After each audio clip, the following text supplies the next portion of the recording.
Hey, beautiful scenery over here, Long Island Sound, right behind me.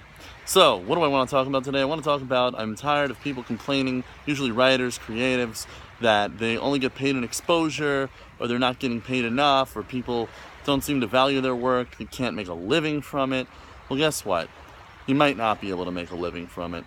The people who succeed the most, creatives, writers, entrepreneurs of any kind, are not necessarily the ones who are the best at their craft. Being good at your craft is one part of the equation, but the people who succeed the most are the ones who figured out how to promote themselves, how to market themselves, how to monetize their craft, how to find new clients, how to negotiate their interests, and how to protect themselves legally.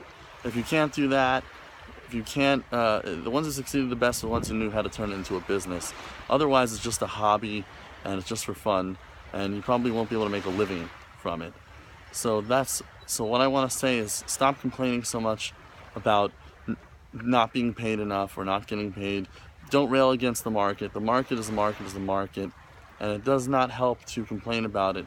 Instead, learn how to advocate for your own best interests. And that's why in the digital age, creating a personal brand, putting out content, having a blog, a podcast, a vlog, in any way that you can build a personal brand will really help. And also, don't be afraid of spec work when it can actually, if there is value, sometimes that's not just monetary.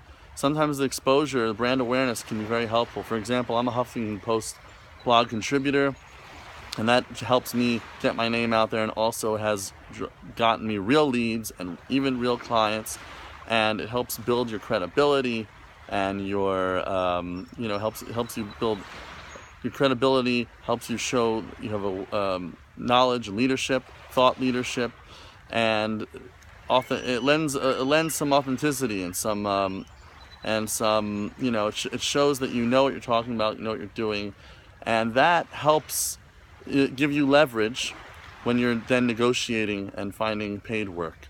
So remember that, and don't rail against the market. Just learn how to deal with it and find a way that you can actually find a real need in the marketplace. Fulfill a real need, fulfill a real niche, solve a pain point, solve a problem, and provide value. If you can do that, then you can monetize your craft and you can actually make a living doing what you like doing.